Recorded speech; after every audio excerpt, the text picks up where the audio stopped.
예, 현대비평론 3주차 강의를 진행하겠습니다. 진도가 조금 늦기 때문에 빨리 진행하겠습니다. 지난 시간에 이어서 프로이트와 락강의 정신분석학을 문학 비평에 혹은 문학 연구에, 즉 시학에 어떻게 접목시키는지, 지금은 프로이트와 락강의 기본 개념을 중심으로 특히 프로이트가 설명한 압축과 전이라고 하는 꿈 작업의 원리 혹은 규칙, 겉으로 드러난 정상 속에, 즉 현상 속에 숨어있는, 무의식적으로 작동하고 있는 어떤 원리, 규칙, 법칙을 찾아내는 것, 이것이 가장 단순하게 요약해서 말할 수 있는 구조주의 연구 방법이라 그랬죠. 구조주의 연구 방법. 그래서 프로이트는 구조주의라고 하는 것을 의식하지 않았지만, 생각하지 않고 연구를 했지만, 무의식을 연구하는 과정에서 이 구조주의적 방법론을 자기도 모르게 사용했다. 왜냐하면 무의식의 구조를 탐색하려고 하니까 현상, 즉 정상 속에 숨어있는 규칙을 찾아낸 것이죠.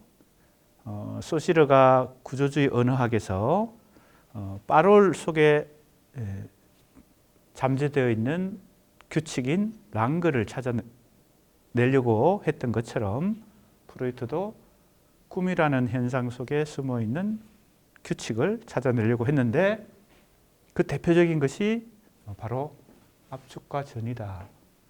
그런데 락강은 프로이트를 재해석하면서 압축을 언유로, 전이를 환유로 이렇게 재해석했다는 것이죠.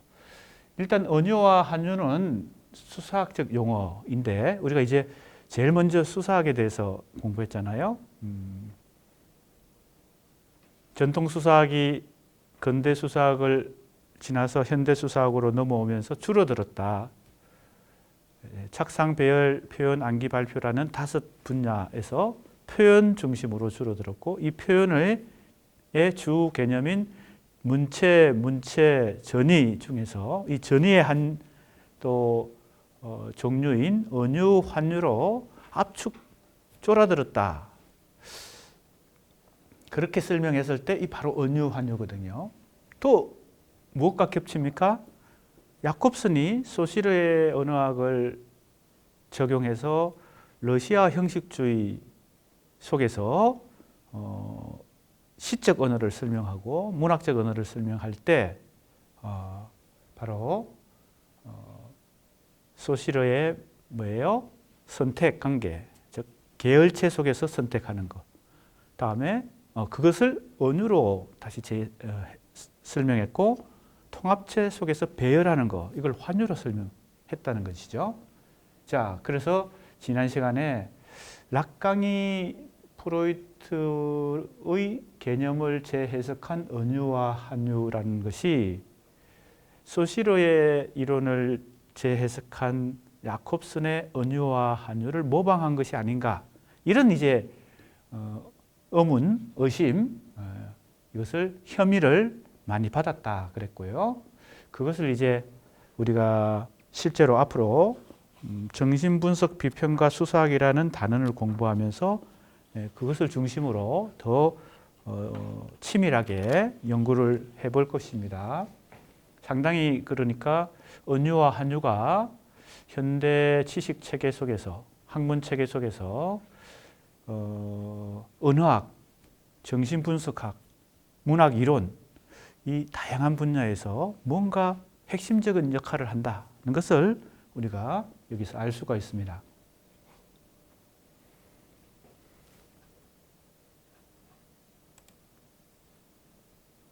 자, 조금 전에 얘기한 것이 바로 여기 나옵니다. 락강이 사용하는 언유와 환유가 야콥슨의 그것과 다른 차원은 어디 있는가? 야콥슨은 기본적으로 그것은 언어학 이론을 문학 이론에 접목시킨 것이죠. 락강은 기본적으로 정신분석학이라는 학문 체계 내에서 프로이트의 압축과 전이를 은유와 한유로 재해석했습니다. 그래서 학문 분야가 일단 다른데 용어는 똑같이 은유, 환유라는 용어를 썼지만 자, 그것은 수사학의 기본 용어입니다. 뭐 수사학의 여러 가지 범주 속에서 아까도 얘기했지만 표현 분야이고 표현의 주 개념인 문체 전이 중에서 가장 구체적으로는 전의에 속하는, 그죠? 전의는 여러 가지 비유법들을 다 전의라고 하거든요. 전의에 속하는 여러 가지 유형의 수사법, 전의의 방식 중에서 이 두 가지 은유와 한유입니다. 자, 여기 나오죠. 무의식 속의 의미라는 개념을 강조하고 유사성에는 거의 관심을 보이지 않았다. 이 말은 지금 각주가 붙어 있는데 김인환 교수의 문학과 정신분석이라는 이 글에서 언급하고 있는 내용입니다. 이 우선 유사성에 근거하는 것이 은유잖아요. 가장 쉽게. 환유는 뭐에 근거한다고요? 인접성. 유사성이라는 것은 등가성, 더 정확하게 얘기하면 등가성입니다. 같은 계열 속에서 선택이 일어날 때 원리가 뭐라고요? 값이 같다는 겁니다. 자격이나 값이 같다. 그죠? 그런데 락강의 은유 속에는 이 유사성이라고 하는 것보다는 무의식 속의 의미라는 개념을 강조했다. 그리고 꿈의 세부와 숨겨진 꿈의 세부를 연관지을 수 있는 유사성은 존재하지 않는다. 그러니까 유사성이라는 이 원리가 정신분석학의 은유 개념, 즉 락강이 사용한 은유 개념에는 적용되지 않는다. 자, 이것은 야콥슨이 사용한 은유 환유와 락강이 사용한 은유 환유가 무엇인가 결정적으로 다르다는 것을 얘기합니다. 합리적 현상이 아니다. 이것은 무의식을 설명하기 위한 것이니까요. 무의식은 내가 말한다라고 할 수 없는 곳에서 말하고 무의식의 의미작용에서 기호 표현과 기호 내용, 이게 바로 뭐예요? 우리가 말하는 이것도 다 소시르로부터 출발한 개념입니다. 기호 표현이 기표죠. 기호 표현이 기표입니다. 신입히 앙입니다. 신입히 앙. 기호 표현은 말 그대로 기호로 표현하는 것, 표시하는 것입니다. 언어만 기호가 아닙니다. 소시르가 설명할 때 언어도 기호의 일종이다라고 설명하는 것이고 모든 의사소통에 을 포함하는 것이 기호인데 쉽게 예를 들면 교통신호, 우리가 건널목에서 파란불, 빨간불, 초록불, 그죠? 노란색 불, 이것도 기호죠. 색깔로 기호를 표시한 것입니다. 그 색깔은 기표, 기호 표시고요. 내용이 뭐예요? 의미입니다. 그죠? 의미. 노란색은 곧, 그죠? 주의하시오. 그죠? 곧 신호가 바뀌니 경계하시오. 뭐 이런 뜻이겠죠. 파란색은 혹은 초록색은 통과하시오, 지나가시오. 빨간색은 멈추시오. 이런 의미를 갖고 있겠죠. 그러니까 기호 표현과 기호 내용입니다. 그런데 이 기호 표현과 기호 내용을 설명할 때 자꾸 소시르 얘기를 하는데 현대 언어학이든 정신분석학이든 문학이론이든 바로 이 소시르의 이론으로부터 많은 영향을 받았기 때문에 자꾸 소시르가 나오는 것입니다. 가장 현대 지식체계 학문에서 기초가 된다고도 볼 수 있습니다. 소시르가 결정적인 얘기를 하죠. 기표와 기 사이의 관계는 어떤 관계예요? 자의적인 관계다. 즉 필연적이고 반드시 그래야 되는 건 아니라는 겁니다. 자의적이라는 것은 약속이라는 겁니다. 그래서 신호체계를 예를 들었기 때문에 그걸 계속 예를 들면 노란색이 반드시 빨간색이 반드시 멈추시오가 아닐 수도 있었는데 그렇게 약속했기 때문에 사회적으로 모든 사람들이 그래서 그 약속이 뭐예요? 정해졌기 때문에 그게 빨간색이라는 기표가 멈추시오라는 기의 기의 내용입니다. 의미입니다. 기의를 갖게 된 거죠. 그런 의미입니다. 기표와 기의 거리가 헤아릴 수 없을 만큼 멀리 떨어져 있다. 이거는 이제 락강이 말하는 은유환유는 일반적인 언어 이론, 즉 수사학 이론에서 야콥슨까지 포함합니다. 말하는 은유환유는 다른 차원이라는 겁니다. 용어는 똑같지만 그것이 바로 무의식 이론, 다른 말로 정신분석학 이론에서 뭐라고 할까요? 차별성이다. 이렇게 봐야 되겠습니다.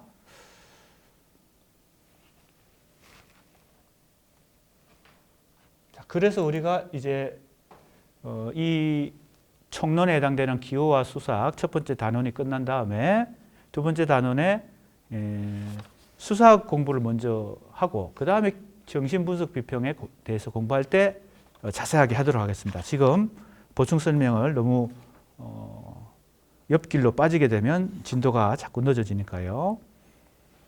자, 조금 더 나가 보겠습니다. 따라서 무의식의 의미작용에서 무의식도 의미작용을 하죠. 다른 말로 정상 속에 의미가 숨어 있다라고 보고 그 의미를 찾으려고 노력하죠. 가장 대표적인 게 뭡니까? 꿈이라고 하는 무의식의 정상 속에서 의미를 찾아보려고 하죠. 이것은 뭐 프로이트 이전부터 아주 오래전부터 인간이 그죠? 시도했던 것이고 성경에도 나옵니다. 성경에는 꿈을 잘 해몽해서 뭡니까? 출세한 사람도 나오죠. 다니엘이라는 사람도 나옵니다. 그건 뭘 의미합니까? 꿈이란 게 상당히 인간의 정신작용에서 혹은 무의식작용에서 중요한 역할을 옛날부터 했고 사람들이 그걸 의식하고 뭐예요? 해몽하려고. 즉 해몽이 무슨 뜻입니까? 꿈을 해석한다는 뜻이죠. 바로 의미를 찾으려고 했다는 겁니다. 무의식의 의미작용에서 기호 표현과 기호 내용은 의미작용에 저항하는 선이 있다. 이게 재밌습니다. 저항하는 선이 있다. 그래서 소시르의 구조주의 언어학에서 말하는 기표와 기의 사이의 관계와 프로이트 락강이 말하는 기표와 기의 사이의 관계는 차별성이 있다. 그래서 야콥슨이 말하는 은유환유와 락강이 말하는 은유환유가 동일한 게 아니다. 라는 얘기를 합니다. 이 저항하는 선이 있다는 겁니다. 무의식 속에서는. 그래서 이것도 쉽게 예를 들면 이 저항하는 선이 뭐예요? 기표로부터 기의를 찾기가 쉽지 않다는 거죠. 저항하는 선이. 그래서 꿈을 해석하는 것이 쉽지 않죠. 그죠? 그래서 다양한 해석 방법이 나오고 프로이트도 그래서 꿈의 해석이라는 책을 쓰기 위해서 많은 임상을 통해서 의뢰인들의 꿈을 분석하려고 했고 자기 꿈까지 분석하려고 했겠죠. 여기서 이 저항선으로 분리되어 있다라는 말이 나왔기 때문에 잠깐만 한번 시간이 갈 길이 멀지만 잠깐만 설명을 해보겠습니다.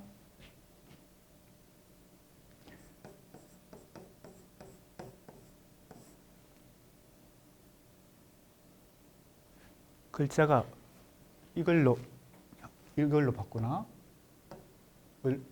어떤 걸로 바꿔볼까? 이거?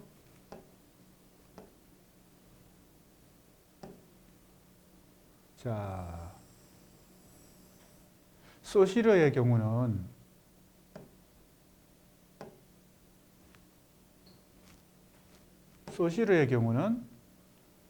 바로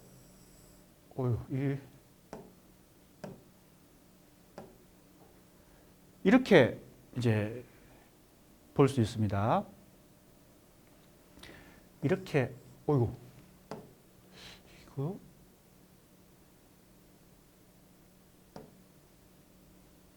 요 선이 있고 이걸로 합시다. 빨간색이 나오네. 색깔. 오케이. 자, 이제 좀 된 것 같습니다. 자,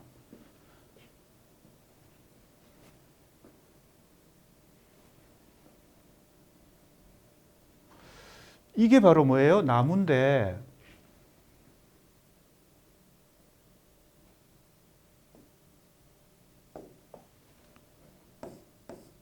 또 빨간색이네.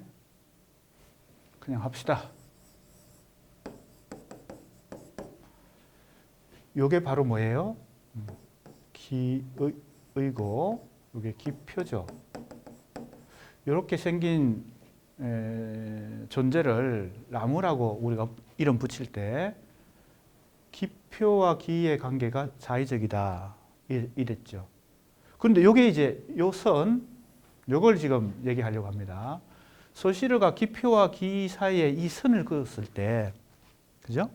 이것은 자의적인 이 둘의 관계가 자의적인 관계이긴 하지만 이 두 개의 왜요? 이 상호작용이, 그죠? 그렇게 어렵지 않았죠. 약속이니까, 그죠? 인간들 사이에 약속이니까. 이걸 나무라고 처음부터 약속하지 않고, 코끼리라고 했으면 우리가 계속 이걸 코끼리라고 했을 텐데. 자, 이것이 이제 소시르 언어학의, 현대 언어학의 기초를 이루는 구조주의 언어학의 이론입니다. 그러나 우리는 전통적으로 꼭 이 기표와 기의 자의적 관계만을, 그죠? 전제하지 않죠. 이건 반드시 코끼리라고 부르지 않고 나무라고 불러야 될 어떤 이유가 있는 것 같죠. 그죠?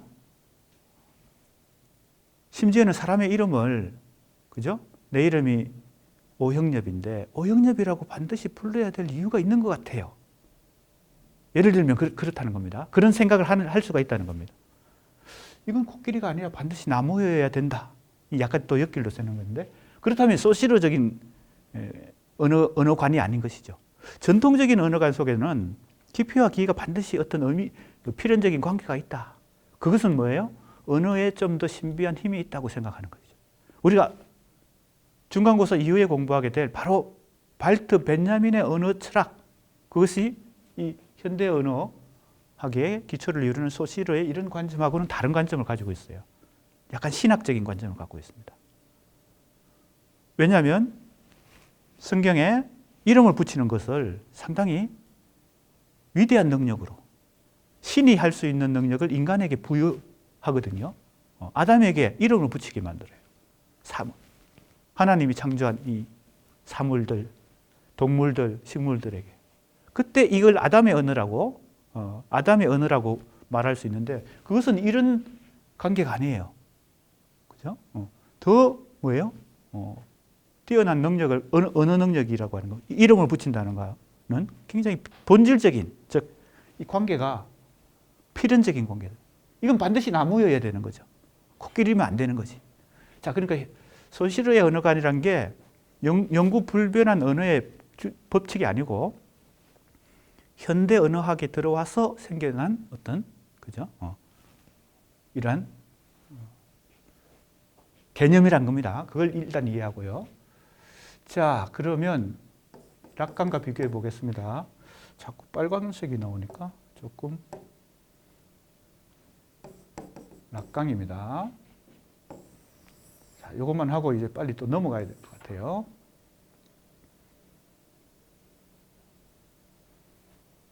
이게 조금 잘못했네요. 미안합니다. 이게 락강인데, 하다 보니까 잘못했네요. 좀 지워서 다시 해보겠습니다. 이걸 지울 수 있나요? 다 지울 수 있군요. 지워 봅시다. 이거 지워. 이게 바뀌었어요. 미안합니다. 여기에 기의가 있고요. 여기에 기표가 있습니다. 이게 이제 소시르가 처음에 기표와 기의를 설명할 때 했던 것입니다. 이 아래 위가 바뀌었죠. 자, 이것의 의미가 뭔가 하면요. 위에 있다는 것은 조금 더 기본적이고 더 뭡니까? 중요하고 우선된다. 그죠? 우선시, 중시되는 것입니다. 그러니까 소시르는 기표와 기의 관계 속에서 그래도 기의가, 그죠? 의미의 대상이 혹은 의미가 더 중요하고 그 의미에 부합하는 혹은 자의적인 관계이긴 하지만 기호로 표시하는 기표를, 그죠? 이 관계 속에서 상호작용 속에서 찾아낸 것이죠. 이 선은 그죠? 상호작용하는 관계다 이렇게 봐야 되겠습니다. 기이가 위에 있다는 겁니다. 락강은 이제 소시르의 영향을 역시 받았죠. 왜? 락강은 프로이트의 정신분석학을 구조주의적으로 재해석했다고도 말할 수 있으니까요. 소시르적인 관점에서 그 소시르의 언어학적 관점을 적용해서 프로이트의 이론을 재해석했어요. 현대적으로. 그러니까 소시르의 관점을 야콥슨은 수사학적 혹은 문학 이론의 관점에서 적용했고 락강은 정신분석학의 관점에서 적용했다고 볼 수 있습니다. 그만큼 소시르가 많은 학문체계, 지식체계에 영향을 준 거죠. 자, 그런데 이 차이를 보세요. 기표가 위에 가 있죠. 락강은요. 이 기가 아래에 가 있습니다. 그것은 뭘 의미합니까? 이게 더 우선이라는 겁니다. 기표가 더 선행한다. 다른 말로 하면 먼저다. 우리의 전통적인 생각은 뭐예요? 의미가 먼저 있고 그 의미에 그죠? 부합하는 혹은 대응하는 기표를 찾는다고 우리는 항상 생각하잖아요. 락강은 다르게 생각합니다. 기표가 먼저 선행하고 거기에 의미가 따라간다. 자, 이건 상당히 다른 얘기거든요. 그래서 이걸 위에 올린 거예요. 기표를 위에 올리고 기를. 또 뭐가 차이가 있냐면요. 바로 이것입니다. 요 선, 기표와 기의 관계를 의미하는 이 선. 요게 바로 뭐라고 생각했던 거예요? 저항선이다 이렇게 생각했어요. 이 저항선 때문에 이 관계가 상당히 어려워지는 거예요. 소시르는 자의적 관계이긴 하지만 이것은 상호작용하니까 이게 크게 이게 방해물이 아닌데 이건 방해물이에요. 기표와 기가 서로 만나는 방해가 돼요. 그래서 이제 꿈 같은 무의식의 정상에서 어떤 기표가 나타났을 때 그 기를 찾는다는 게 그렇게 쉽지 않다는 겁니다. 그래서 가장 쉬운 얘기가 꿈을 해석하기가 쉽지 않죠. 그래서 꿈을 꾸고 나서 꿈을 꾼 주체가 자기 꿈에 정확한 해석을 하기가 쉽지 않다. 이렇게 볼 수 있겠습니다. 자, 옆길도 좀 샜으니까 빨리 또 가보겠습니다.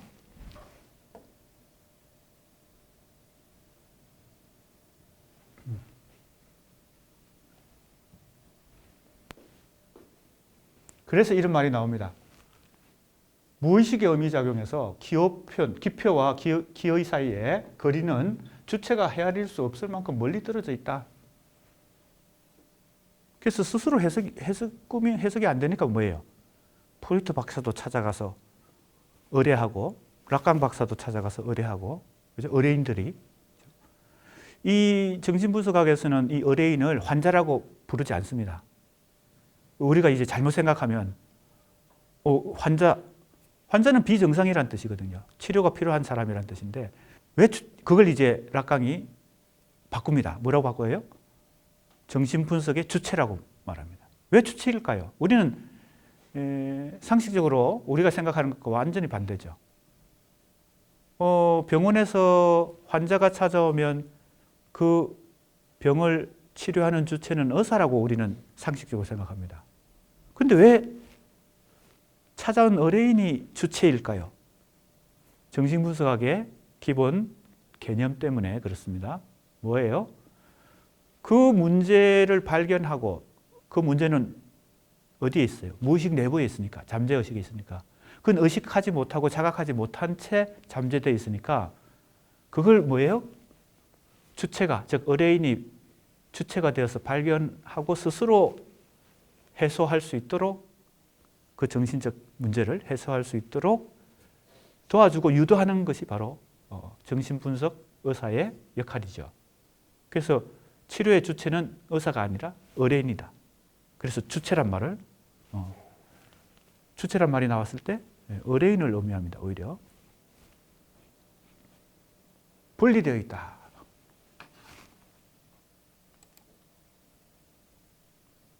여기 나오죠? 저항선의 완강함 때문에 여기 치료자란 말이 나오네요. 여기 환자란 말이 나오는데 이게 잘못됐습니다. 우리 교재도 그렇게 나오나요? 그러면 내가 좀 조금 전에 설명과 달리 잘못 수술한 것 같습니다. 여기 잘못됐어요. 자, 여기 나옵니다. 무의식의 언술에는 끊임없이 미끄러져 새어나가는 이 표현은 아마 내가 인용한 것이기 때문에 이런 표현이 나온 것 같습니다. 그래서 이제 이게 우리의 상식적인 얘기인데 조금 더 엄밀하게 얘기하면 낙강은 환자란 말을 쓰지 않았다는 것을 이해하면 되겠습니다. 무의식의 언술에는, 자, 무의식의 언술이라는 말은 뭐예요? 꿈도 그걸 이제 일종의 언술로 보는 거고, 뭐 여러 가지 무의식의 증상들이 있다 그랬잖아요. 말실수, 농담, 뭐 여러 가지 사례들, 즉 그런 증상들은 다 언술로 보는 것입니다. 끊임없이 미끄러져 새어나가는 어미작용을 멈추게 하는 어떤 신비로운 고정점. 자, 이게 락강의 중요한 개념입니다. 왜 무의식의 어미작용이라고 했을까? 그리고 그 저항선을 뚫고, 저항선은 기표와 기가 잘 만나지 못하게 방해하는 거라 그랬잖아요. 그런데 끊임없이 우리는 꿈을 자꾸 해석해서 의미를 찾으려고 하고, 프로이트 박사나 락강 박사는 의뢰인들의 꿈이나 무의식의 정상 속에서 숨어 있는 의미를 자꾸 찾으려고 하겠죠. 그래야 뭐예요? 그걸 자각하고 의뢰인이 주체가 되어서 그 문제를 해결하는 데 도움을 줄 수 있겠죠. 그래서 뭘 찾아야 되겠어요? 이 저항선 때문에 뭐예요?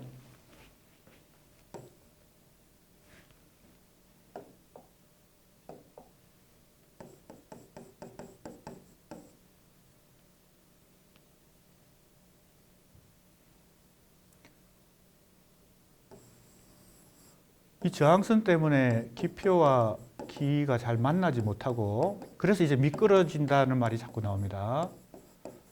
딱 만난다는 것은 고정된다는 뜻인데, 고정되지 못하고 이게 계속 미끄러지는 거죠. 흘러가는 거죠.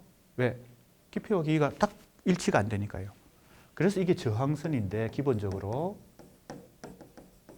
이걸 딱 만나게 하는, 일치하게 하는, 그게 바로 지금 우리 교재에 표현된 고정점입니다. 저항선과 고정점이 반대말이죠. 그러니까 그걸 락강은 고정점이라는 말에, 원래 락강이 표현한 것은 정확하게는 소파 고정점입니다. 소파 고정점. 비유죠, 일종의.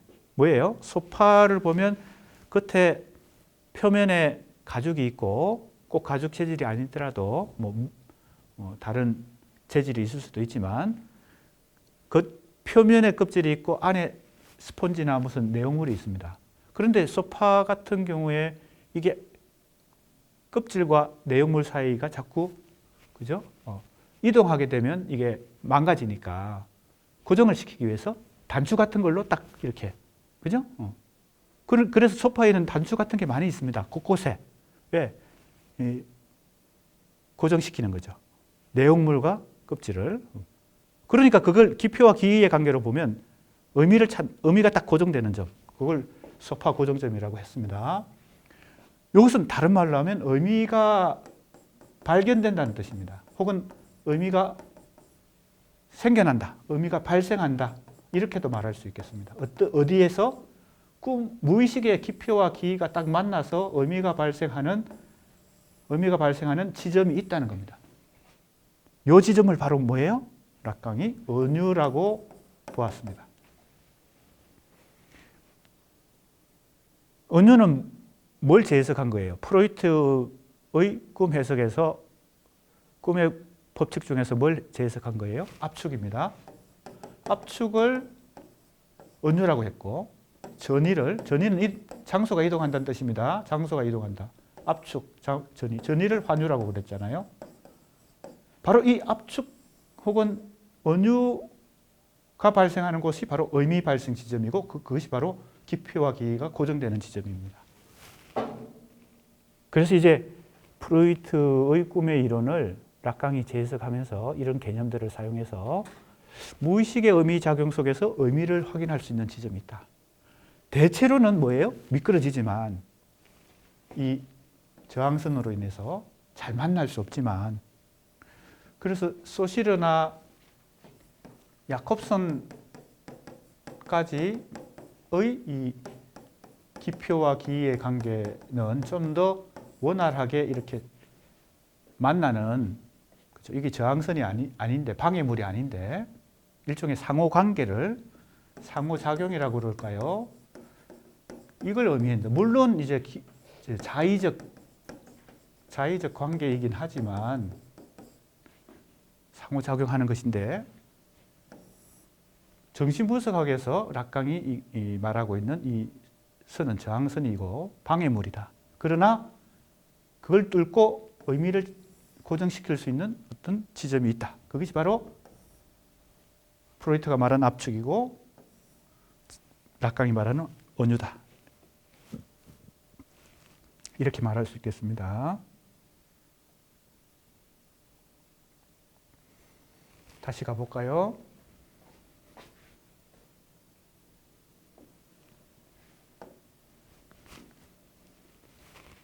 여기 나오죠? 어미작용을 멈추게 하는, 뭘 멈추요? 어미작용을 멈추는 게 아니라 새어나가고 미끄러지는 걸 멈추는 거죠.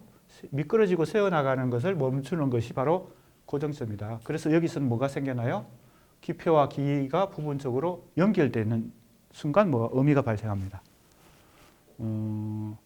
자, 이 이론을 우리가 문학 비평이나 문학 연구에 접목시킬 수 있는데, 문학 작품 속에서 문학 작품도 언어로 이제 이루어지잖아요. 언어로 창작되고 언어로 전달되고 언어의 기호작용인데, 그 속에도 무의식이 작동하는 부분이 있겠죠. 왜? 언어 예술이니까. 예술에는 자각하고 의식한 것, 내가 작정한 것만 표현된 것이 아니라 나도 모르게 내 무의식의 어떤 에너지가 예술 속에서, 그게 언어 예술일 수도 있고 회화 혹은 음악일 수도 있는데, 다른 여러 가지 예술 장르가 있는데, 거기에는 무의식도 그죠? 작용하고 있겠죠. 그랬을 때 그 구체적인 예로 시인의 시를 생각해 볼 때 바로 시가 이해가 안 된다. 그죠? 보통의 언어보다 시적 언어는 좀 쉽지 않게, 쉽게 이해가 잘 안 되는 편이죠. 그런데 그 속에서 의미가 딱 고정되어서 나타나는 부분들이 있다. 물론 시를 의미로만 다 환원해서 해석하는 거, 그래서 시가 다 해석되고 이해되고 그런 것이 시의 전부가 아닙니다.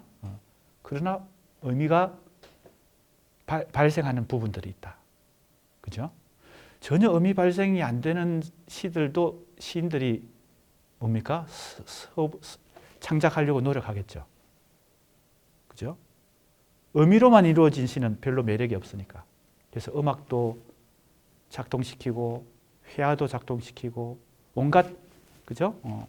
인간이 경험하고 느낄 수 있는 무의식이 여러 가지 요소들, 감각, 감정, 의지, 의미, 온갖 것들을 다 시 속에, 시적 언어 속에 표현하려고 노력할 텐데, 의미도 발견할 수 있다. 아무리 그렇게 하더라도, 그죠? 아무리 의미로부터 벗어나려고 하더라도 의미가 어딘가 고정되는 부분이 있다. 100%가 아니지만. 그래서 심지어는 이렇게 말할 수도 있습니다. 앞으로 우리가 다른 현대문학사 시간이나 현대문학 작품론이라는 과목에서 공부할 기회가 있겠지만, 김춘수가 무의미시라고 하는 걸, 그죠? 스스로 이론으로도 주장하고 시로도 자기 시는 무의미시다. 물론 초기시부터 그랬던 건 아니죠. 이제 중기시 이후에, 후기시에 스스로 무의미시를 쓰려고 노력했습니다. 그 무의미시라고 쓴 것은 일종의 뭐예요? 꿈꾸기처럼, 그죠? 언어로 꿈꾸기처럼 쓴 것이죠. 가장 의미로부터 벗어나려고 노력했겠죠. 그러나 그 안에도 의미가 발생하는 지점, 의미가 고정되는 지점들이 있다. 이렇게 우리는 봐야 되겠습니다. 그건 이제 나중에 김춘수의 시를 한번 우리가 분석하면서, 아무튼 지금 내가 여기서 말하고 싶은 것은 야콥슨이든 락강이든 지금 우리가 수사학에서 뭐 롤랑 바르트 앞으로 앞으로 나올 수도 있는데, 그리고 주네트, 제라르 주네트, 토도로프 뭐 이런 여러 이론가들의 지금 이론과 개념을 공부하고 있지만 최종적인 목적은 어디 있어요? 이런 다양한 현대적 학문들, 지식 체계들을 학습하면서 최종적인 목표는 어디에 접목시키는 거예요? 문학 이론, 문학 연구, 문학 비평에 접목시키려고 하는 겁니다. 그래서 여기에 이 책 전체 제목 문학과 수사학에서 사실은 문학에 더 방점이 찍혀 있고, 정신분석을 지금 얘기하지만 정신분석 자체가 중요하다기보다는 정신분석의 이 이론과 개념을 문학 이론이나 문학 연구나 문학 비평에 어떻게 접목시키느냐, 여기에 주 목적이 있습니다. 그래서 지금 내가 이러한 지금 프로이트와 락강의 이런 얘기를 하면서도 이걸 자꾸 어디에 적용하려고 우리는 의식을 해야 돼요. 염두에 둬야 돼요. 문학 작품을 분석하고 혹은 연구하고 뭐 논문을 쓰거나 평론을 쓰거나 이렇게 문학 연구나 비평을 하는데 어떻게 이것을 활용할 수 있을까라는 것이 최종 우리의 관심입니다. 그래서 현대 비평론이라는 과목에서 왜 갑자기 소시로 얘기를 하고, 저 교수님이 그죠? 야콥슨 얘기를 하고 프로이트 얘기를 하고 락캄 얘기를 하고 뭐냐 저게, 이렇게 생각할 학생들이 있을 수 있기 때문에 이런 얘기를 합니다. 자, 무의식의 의미작용에서 은유와 한유는 어떤 역할을 하느냐. 자, 이 부분이 락강이 스스로 이렇게 얘기했습니다. 욕망은 환유고 정상은 은유다 이랬어요. 상당히 압축된 표현이기 때문에, 이것도 농축된 표현이기 때문에 이해가 쉽지 않습니다만, 그래도 딱 정의를 내린 거죠. 우선 은유부터 생각해봅시다. 우리가 정상이라고 하는 게 있는데, 정상은 여러 번 예를 들었지만 구체적인 사례는 꿈과 같은 게 정상이고, 말실수, 농담 이런 것도 정상이지만, 조금 이제 본격적인 혹은 정도가 강한 정상들은 단계별로 첫 번째 신경증, 두 번째 도착증, 세 번째 분열증, 이렇게 강도가 강해지는 일종의 정신적인 어떤 문제가 발생하는 것도 정상이죠. 그래서 그것은 정신적인 원인에 의해서 육체적인 현상으로, 육체적인 어떤 이상 현상으로 나타나서, 히스테리 같은 경우도 발작 같은 것을 그런 정상이 육체적인 정상이 일어난다고 합니다. 그건 이제 임상적인 책들을 찾아보면 다 나오죠. 도착증도 마찬가지고 분열증도 육체적인 어떤 현상으로 나타나죠. 원인은 어디에 있다고요? 정신적인 어떤 문제에 있는데 그것이 육체로 나타납니다. 그것이 바로 정상인데, 꿈도 그러니까 정상입니다. 그 정상이 은유의 원리가 있다는 겁니다. 꿈이 나타났다는 것은 무의식이 있다. 무의식에서 어떤 억압받은 욕망이나 충동이 있다는 것을 뭐예요? 직접적으로 은유적으로 보여준다. 돌려서 얘기하는 게 아니고 정상은 바로 은유다. 이렇게 말할 수 있고요. 욕망은 환유다는 것은, 환유의 속성은 뭐예요? 욕망이 계속 움직이면서 이동하는 것. 그래서 이때는 아까 이 은유가 뭐와 연결되죠? 소파 고정점. 기표와 기의가 딱 일치하는, 그래서 의미가 발생하는 것이 바로 은유의 뭐예요? 작동이라 그랬잖아요. 그러니까 은유는 기표와 기의가 일치하는 것과 관련되어 있고, 환유는 기표와 기의가 미끄러지는 것과 관련되어 있습니다. 기본적으로는 무의식 이론에서 기표와 기의의 의미작용은 미끄러지는 것이 더 우선이에요. 즉 환유가 더 우선입니다. 욕망이 있기 때문에 기표와 기의가 일치하지 않고 계속 뭐예요? 미끄러지면서 새로운 기의를 찾아가는 거죠. 기표가. 혹은 반대로 말할 수도 있습니다. 이거는 쉬운 예들이 많이 있습니다. 욕망이라고 하는 것이 한 곳에 머물러 있으면 기표와 기의가 딱 일치해서 영원히 그죠? 의미가 발생하면 좋겠지만 그렇지 않은 것이 욕망의 뭡니까? 본질이죠. 그래서 내가 저것만 내가 내 손에 쥐면 그죠? 이 세상을 다 가진 것 같을 텐데 여러 가지 예들이 있습니다. 꼭 명품 가방 이런 것만 예가 되는 건 아닙니다. 매니아들은 자기가 원하는 어떤 대상이 있죠. 그죠? 그걸 이제 나중에 락강이 이제 대상 A라고 부르게 됩니다. 자기 욕망을 대표해서 충족시켜 줄 수 있을 거라고 착각하는. 근데 그 순간에는 착각이 아니고 그것만 가지면 이 세상을 다 가지는 욕망이 완전히 채워지는 그런 어떤 대상이 있죠. 그게 물질적 대상일 수도 있지만, 그죠? 비가시적인 대상일 수도 있습니다. 예를 들면 명예 같은 것도 있고, 사회적 뭡니까? 직위 같은 것도 있고, 그죠? 대통령, 내가 저것만 되면 이 세상 원이 없겠다. 이 대통령이라고 예를 들어서 되는 겁니다. 그런데 그 명품 가방을 가졌는데 그 다음에 좀 시간이 지나니까 그걸로 내 욕망이 안 채워져. 또 다른 어떤 욕망의 대상이 생기는 거죠. 그게 바로 뭐예요? 기표와 기의가 일치해서 의미가 순간 발생했지만 또 미끄러지는 겁니다. 욕망의 원리는 환유라는 겁니다. 욕망은 환유다. 자, 그 다음에 또 가봅시다. 자, 조금 넘어가야 되겠습니다. 기호 표현은 숨겨진 기호 표현과의 관계 속에서 분석될 수 있다. 그러한 관계가 밝혀지지 않는다면 정상은 언제나 신비로 남는다. 자, 그러니까 정신분석학의 이 뭡니까? 임상의 원리는 바로 이 기표와 기의가 계속 미끄러지는 가운데 고정점을 찾아가지고 의미를 발견해내는 거. 그러니까 구체적인 예는 이런 거겠죠. 의뢰인이 찾아오면 이 편안한 소파에 눕혀서 자꾸 물어봅니다. 편안한 마음으로 자유연상을 하게 만드는 거죠. 즉 쉽게 얘기하면 꿈꾸는 듯한 상태로 편안한 정신 상태에서 말을 하게 합니다. 왜? 꿈을 그대로 보여줄 수는 없으니까. 자기 무의식을 그대로 의사에게 보여줄 수는 없으니까. 이 의뢰인이, 주체가. 그래서 말로 그건 대신할 수밖에 없죠. 어쩔 수 없습니다, 이거는. 혹은 그림을 그리는 방법도 있겠지만, 그죠? 어떤 특정한 방법으로. 그래서 이제 미술 치료, 이런 것도 이제 많이 나오고, 연극 치료, 이런 것들도 이제 생겨나는 거겠죠. 기본적으로는 언어로, 즉 대화로, 말로 자기의 무의식을 표현하게 됩니다. 혹은 자기의 과거의 경험을 표현하게 되죠.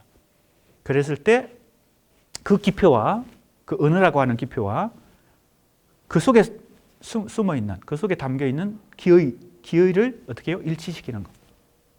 그래서 뭐예요? 고정점을 찾아서 의미를 발생시키는 거. 그것이 이제 일종의 원리라고 볼 수 있겠습니다. 그런데 그걸 이 의뢰인이 스스로 자각하고 의식하고 내가 왜 이런 상태, 정신 상태에 그죠? 완에 도달했나는 것을 스스로 각성하게 하면 그 정상이 상당 부분 해소된다는 겁니다. 그 정상은 육체적인 정상까지도 그 정신적인 문제로부터 발생했기 때문에 육체적인 발작이라든지 여러 가지 정상이 있겠죠. 육체적인 정상. 그래서 정상이 소멸한다. 이런 지금 얘기입니다. 자, 이제 마무리를 해보겠습니다. 락강의 정신분석이 지닌 수사학적 개념은 무의식적 언술이 지닌 비합리성. 무의식적 언술, 꿈을, 그죠? 꿈을 얘기한다. 그럼 비합리적인 거죠. 의식적 언술이 아닙니다. 무의식적 언술이에요. 그래서 이제 야콥슨의 언유와 한유는 의식적 언술의 차원이고, 소시르를, 그죠? 재해석해서 언유와 한유라고 말했을 때, 락강이 프로이트를 재해석해서 언유와 한유를 말했을 때는 이건 무의식적 언술입니다. 그 분석 대상 자체가. 그래서 무의식의 의미작용에 존재하는 기표와 기의 이 저항선, 그죠? 그걸 이해해야 되고, 그 다음에 우회로를 따라가야 됩니다. 그래서 이걸 분석하는 게 쉽지 않고, 시를, 그죠? 무의식의 의미 작용이 나타나는 시를 분석하는 것도 그래서 쉽지 않죠. 그래서 프로이트나 락강의 이 방법론을 자, 생각해 보세요.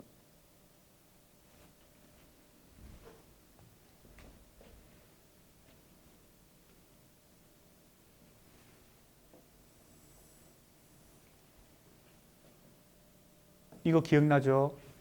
기억이 날 텐데요.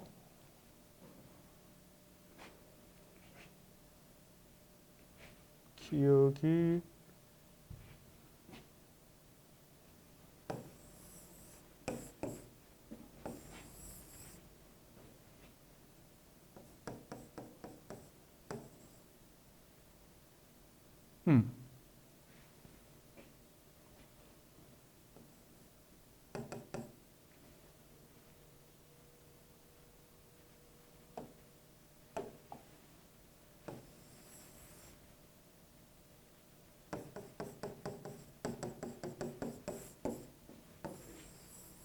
이 프로이트로 다시 돌아가 봅시다. 이게 잠재적인 거고, 이거는 외현적인 거죠. 잠재적 꿈 사고가 외현적 꿈 내용으로 발현되는 것을 꿈 작업이라고 그랬습니다. 이것의 원리를 여러 가지, 이것의 규칙을 여러 가지 찾아냈고, 그 중에 그죠? 대표적인 것이 압축과 전이었죠.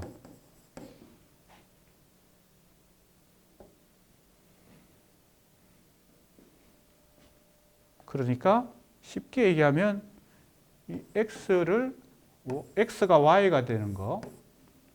자, 이제 지금 기표 기이가 나왔기 때문에, 그리고 저항선, 고정점, 언유, 환유 이런 낙강의 개념이 나왔기 때문에 다시 이 프로이트가 꿈의 해석에서 했던 그죠? 이 작업을 다시 이제 이해해 보면 x가 바로 뭘까요? 이게 기의겠죠. x가. y가 뭘까요? 이게 꿈인데, 꿈으로 나타난 것인데, 이게 잠재적인 게 현실화됐어요. 이게 기표겠죠. 그죠? 프로이트가 말한 개념과, 그죠? 락강이 말한 개념을 이제 겹쳐서 다시 한번 설명을 해보는 겁니다. 근데 이 기가 기표로 나타날 때 그 의미작용이, 그죠? 방해를 받죠. 저항선 때문에. 그죠? 저항선 때문에 방해를 받습니다. 이게 바로 이쯤 이 저항선이 있겠죠. 그래서 이런 꿈 작업에서 이 여러 가지 뭐예요? 뭐가 일어나요? 왜곡과 변형이 일어나는 겁니다. 이게 바로 우회로예요.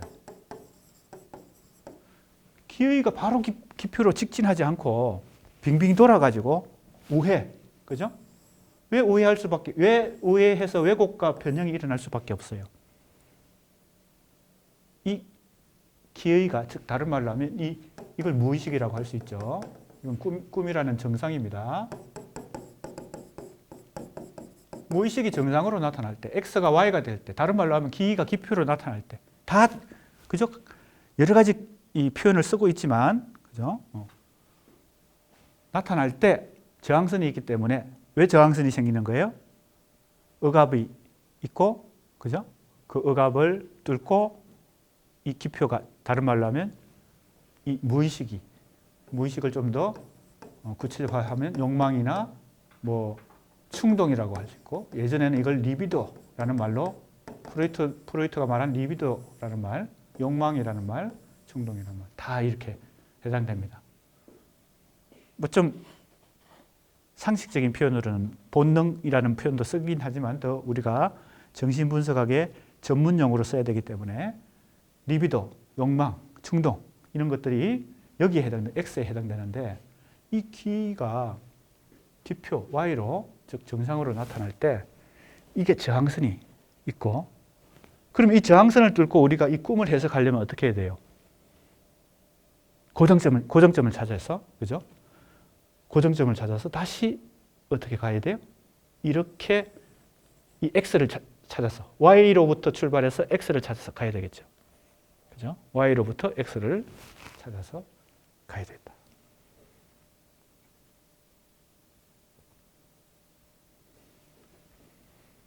그러면 보세요.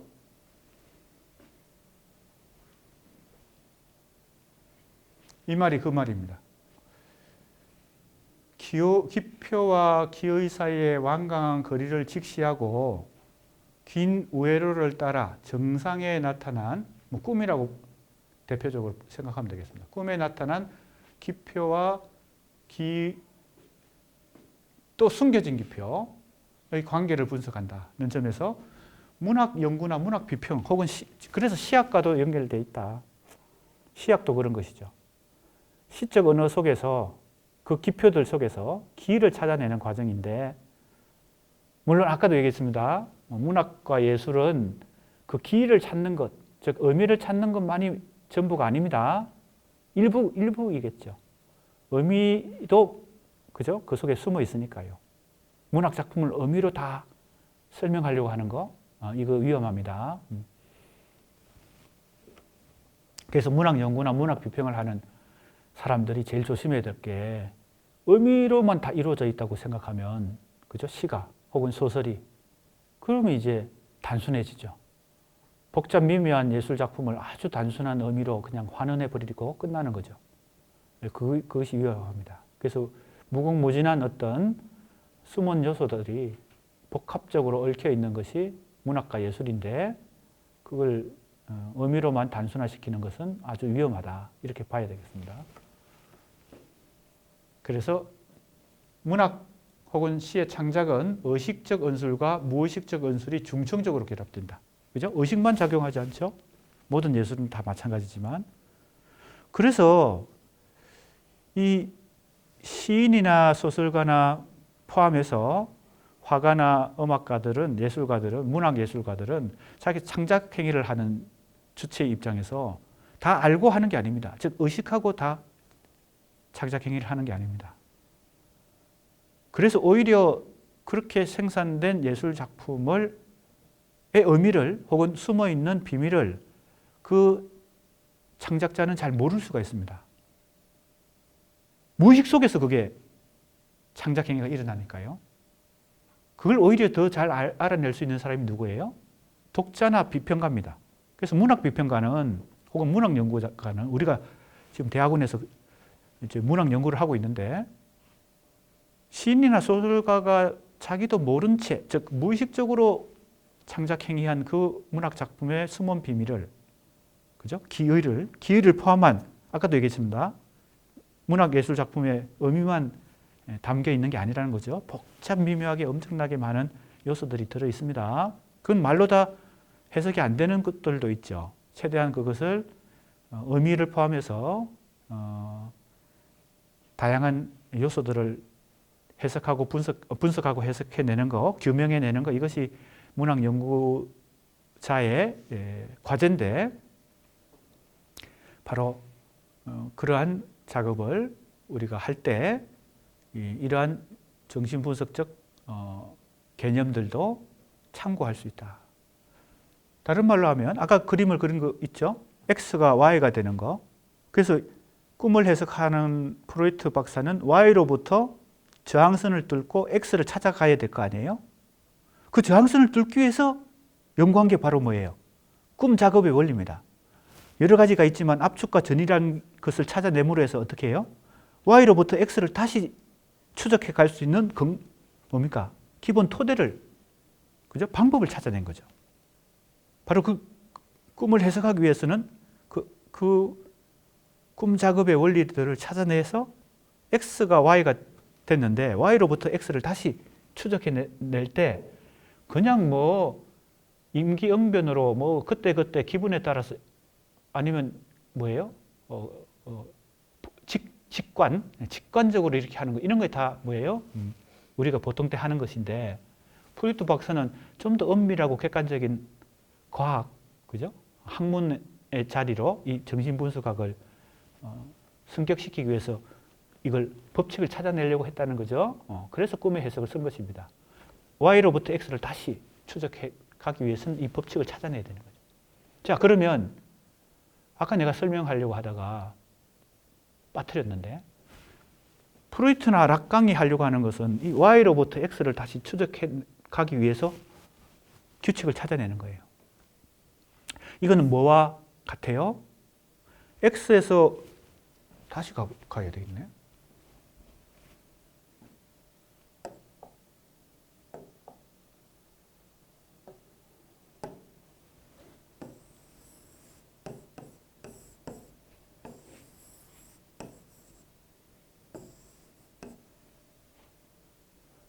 자, 이 X가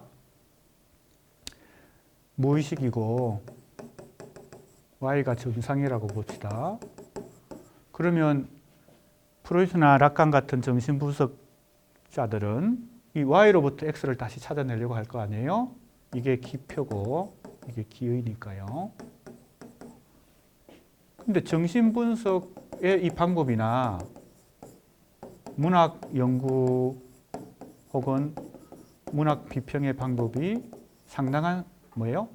상동성을 갖고 있다는 겁니다. 유사성을 갖고 있어요. 왜? 문학 작품도 기표잖아요. 그 기표 속에서 기를 찾는 것이죠. 그러기 위해서 뭐예요? 이 프로이트 락강이 이 규칙을 찾아낸 것처럼 이 규칙을 활용해서 역으로 다시 X가 Y가 됐는데 Y로부터 X를 찾아내는 거. 문학 연구자나 비평가들도 그죠? 문학 작품이라고 하는 거 또 뭐에 해당돼요? 꿈에 해당되는 겁니다. 즉 정상에 해당되는 거. 정신분석학에서는 이 정상의 대표적인 것을 꿈으로 봤지만 문학 작품도 그죠? 정상으로 본다면 그 정상 속에서 그죠? 숨은 의미를 찾아내는 거, 내용을 찾아내는 거. 물론 이게 다가 아니라 그랬죠. 의미만이 문학 작품의 모든 것이 아니라 그랬습니다. 하지만 X가 Y가 되었을 텐데 창작도 마찬가지입니다. 꿈을 꾸는 사람이 X로부터 Y를 무의식으로부터 꿈을 꾼 정상이 나타난 것과 마찬가지로 창작도 문학 예술의 창작도 어떤 X로부터 Y가 나온 거겠죠. 그렇게 봐야 되겠습니다. 그럼 Y로부터 다시 X를 찾아내는 거. 그래서 문학 연구나 문학 비평이 정신분석학을 참고하는 것이 도움이 된다는 것입니다.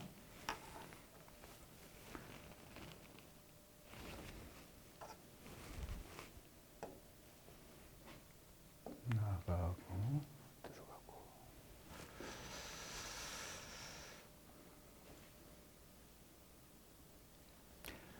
따라서 작품은 작가의 욕망이 발현된 정상이라고 볼 수 있다. 뭐 꼭 그런 정의만이 문학 작품을 정의하는 건 아닙니다. 이렇게 볼 수도 있다. 이런 관점도 가능할 수 있다. 문학 작품도 일종의 정상이다. 누구의? 시인과 소설가가 만들어낸 정상이다. 정상을 뭐예요? 기표로 보고 그 속에 숨어있는 기의를 찾아가는 것. 무의식의 의미작용을 그죠? 우회로를 찾아서 따라가는 것. 그래서 기표와 숨겨진 기표 사이의 관계를 통해 분석함으로써 끊임없이 미끄러지는 욕망의 환유. 자, 환유의 속성은 뭐예요? 욕망이고 욕망의 본질은 미끄러지는 것. 미끄러지기 때문에 기표와 기가 잘 만나지 못하겠죠. 그죠? 그래서 의미를 잘 확인하기 어렵다. 의미가 발견 안 된다. 그러나 그 속에서 고정점이 그죠? 어떤 고정점을 발견한다는 거. 그래서 의미도 찾아낼 수 있다. 근데 아까도 얘기했지만 고정점만으로 이루어져 있는 문학 작품. 어떤 시가 모든 게 다 의미가 분명해. 한 편의 시 속에서 처음부터 끝까지 다 의미가 명확해. 그래서 독자에게 의미가 그대로 전달돼. 그래서 그런 시는 우리가 지금 공부한 이 개념, 락강의 개념으로 따지면 은유만으로 이루어진 시겠죠. 그런 시는 별 매력이 없겠죠. 그죠? 그거는 뭐 굳이 시로 표현 안 해도 전달될 수 있는 그죠? 그걸 굳이 우리가 시라고 문학 작품이라고 말할 수 없는 그런 작품이겠죠. 그래서 언유와 한유가 어느 것이 더 중요하다 이렇게 말하기가 어렵다는 것이죠. 그 다음 이제 얘기는 한 편부터인데요. 이것은 이제 분열 분석으로 넘어가는 단락입니다. 정신분석적 비평을 개인적 무의식이 아니라 욕망의 분석으로, 그래서 자본주의를 분석하는 이런 질문의 방식으로 가는 것. 여기는 이제 정신분석적 비평과 어찌 보면 대결하고 있는 들레즈 락강의 들레즈 가따리의 분열 분석에 대한 설명이 진행되고 있습니다. 이번 학기에 이 부분은 생략한다 그랬습니다. 여기 나오죠? 천개의 구원이라는 책도 나오고 이 두 사람이 같이 쓴 것인데, 천개의 구원. 안티 오이디푸스라는 책도 있다고 그랬습니다. 다 번역이 되어 있기 때문에 우리 학생들 관심 있는 사람들은 이 번역서를 읽어보면 되겠습니다. 더 능력이 우수한 학생들은 원서를, 그죠? 프랑스어로 된 원서 혹은 영어로 번역된 또 원서를 읽어보면 또 좋을 텐데요. 이것은 일단 이번 학기 공부에서는 생략이 됩니다. 진도 범위에서 생략되고 시험 출제도 되지 않습니다.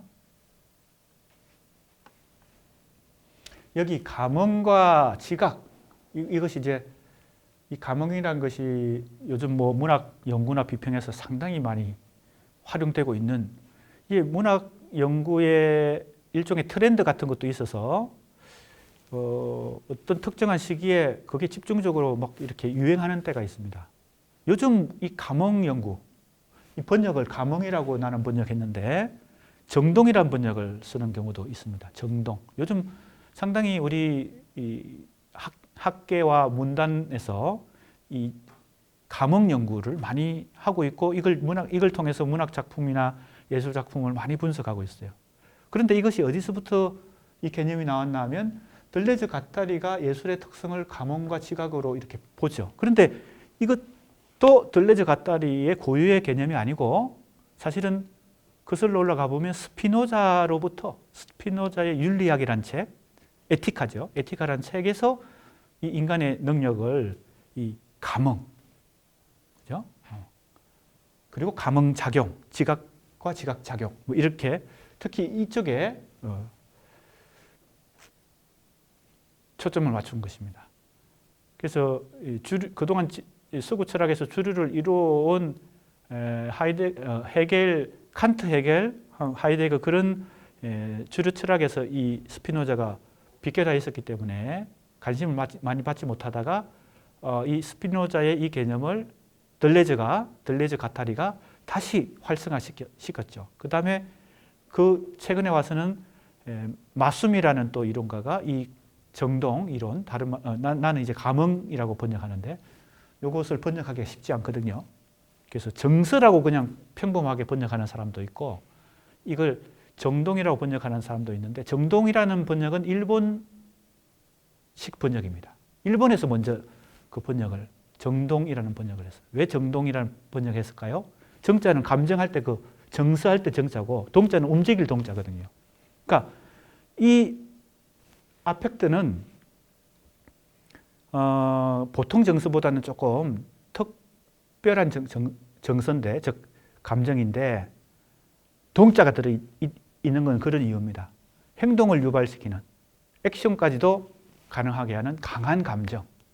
뭐 내가 좀 쉽게 설명하고 있습니다. 지금 스피노자로부터 이렇게 들레즈까지, 그 다음에 마숨이 최근에 또 이 감흥 이론들을 여러 이론가들이 제시하고 있기 때문에 꼭 이거는 뭐 한국에서만 그런 연구의 트렌드가 생긴 건 아니고 전 세계적인 트렌드이기도 합니다. 이 감흥 이론을 요즘 많이 공부하는 거, 이걸 문학 예술에다 적용하는 거예요. 그래서 왜 동자가 들어갔느냐, 그죠? 정동이라는 번역이 좀 이상하긴 합니다. 우리말에 조금 안 맞는 그런 번역어이기도 합니다. 만들어낸 조어인데 정동. 1번씩 번역합니다. 그래서 나는 감흥이라고 번역합니다. 아무튼 이건 이번 학기 공부 내용이 아니니까요. 근데 지금 내가 예를 들었듯이 들레즈 가타리 이론도 프로이트 락강 이론 못지않게 많이 지금 활용되고 있는 문학 연구나 예술 연구에 그렇다는 걸 이제 예를 들기 위해서 이거 하나 그냥 예를 든 것입니다. 여기도 뭐 다양한 개념들이 등장합니다. 이제 빨리 4장으로 넘어가 보겠습니다. 신수사학적 시작입니다. 지금 이제 크게 세 가지 이 영역을 시학과 수사학이라는 이 단원에서 지금 접목시키고 있는데 사실은 제목은 시학과 수사학이라고 해서 시학은 문학 일반 이론이죠. 문학 이론과 수사학 이론을 두 개의 영역을 접목시키는 것 같지만 이건 그냥 가장 큰 틀이고, 그죠? 문학과 수사학이라는 것은 가장 큰 틀이고 사실은 조금 전에 얘기했듯이 그 안에서 또 뭐가 접목되고 있어요? 구조주의 언어학, 그죠? 언어학이 접목되고 있고, 그 다음에 정신분석학이 접목되고 있죠. 분열 분석도 접목되고 있습니다. 그러니까 사실은 이 단원의 제목이 시학과 수사학이지만 그 안에 또 하위 범주로 많은 그 현대 지식 체계가 다 이렇게, 그죠? 융합되고 있어요. 그걸 이제 잘 이해하고 이제 세 번째 영역입니다. 신수사학이라는 이 영역인데 이거는 현대 수사학의 수사학을 문학 이론에 접목시킨 것입니다. 자, 최근 우리 학계와 비평계의 수사학적 관심이 언유, 환유, 제유. 자, 이 제유를 환유에 포함시키는 경우도 있고 분리시키는 경우도 있다 그랬죠. 제유는 부분으로 전체를 얘기하는 것입니다. 뭐 문학 예술에 아주 오래전부터 많이 사용됐고 우리 일반 언어 활동에도 인간의 언어 활동에 이 제유가 많이 활용되고 있죠. 그 제유까지도 환유다. 환유 속에 포함시키는 이론가들도 있고 분리시키는 이론가도 있다는 겁니다. 그러니까 언유, 환유라고만 말해도 되는데 분리시키면 언유, 환유, 제유입니다. 자, 그러면 최근에 이 언유, 환유, 제유가 중심이 돼서 전개되고 있는 것은 이 제라르 주네트가 말한 어떤 경향과 부합하는 거예요. 줄어드는 수사학과 부합하는 것이죠. 그죠? 왜? 원래 수사학은 종합학문이었는데 이게 근대 그 수사학 이후에 계속 역사적 발전 과정에서 줄어들었다. 그래서 어디로 줄어들었어요? 표현 분야로만 줄어들었고 그 중에서 전이, 그죠? 그러면 이걸 어떻게 이 수사학적 연구 경향을 어떻게 발전시킬 수 있을까? 첫 번째는 뭐예요? 여기 나옵니다. 내가 생각할 때 이게 줄어들었는데 다시 종합학문의 옛날 수사학, 즉 전통 수사학으로 돌아가서 아리스토텔레스 수사학으로 돌아가서 그 오래된 지혜를 되살리는 거, 과거로부터 교훈을 받는 것입니다. 그러면 어떻게 해야 되겠어요? 줄어들었는데 다시, 그죠? 종합학문으로 착상, 배열, 표현, 암기, 발표 이 5개의 영역으로 다시 확대될 필요가 있겠죠. 그게 첫 번째고요. 내가 생각할 때. 두 번째는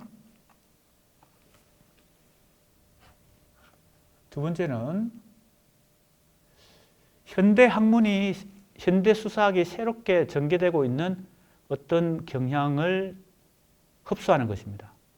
그러니까 간단하죠. 옛날로 돌아가는 것과 현대의 새로운 학문을 받아들이는 것. 두 가지인데, 자, 보세요. 최근 수사학의 관점은 의사소통 행위, 언어 행위가 수사성에 공통점을 가지고 여러 가지 수사성의 이해를 하고 있다는 겁니다. 그래서 최근 수사학이 보여주는 여러 가지 요소들을 흡수하는 방법이 있다. 이렇게 볼 수 있겠습니다.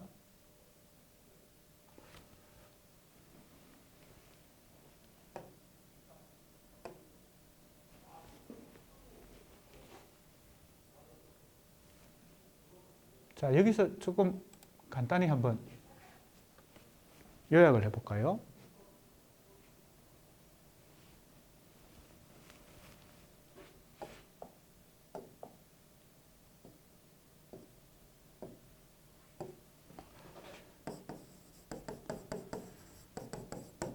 현대 수사학이 크게 두 가지 경향을 보여줍니다. 요약합니다. 우리 교재의 내용인데요.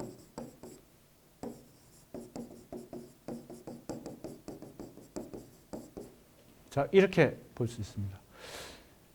이 문체의 수사학은 우리가 원래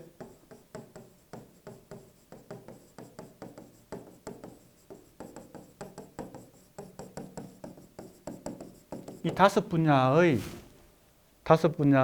이루어진 수사학, 전통 수사학의 종합 학문으로서의 위상을 중에서 이 분야로 줄어든, 그래서 이 표현의 주 개념이 우리 다 공부한 것입니다. 문체 전이죠. 그 전이 중에 이 가장 핵심이 바로 언유와 한유죠.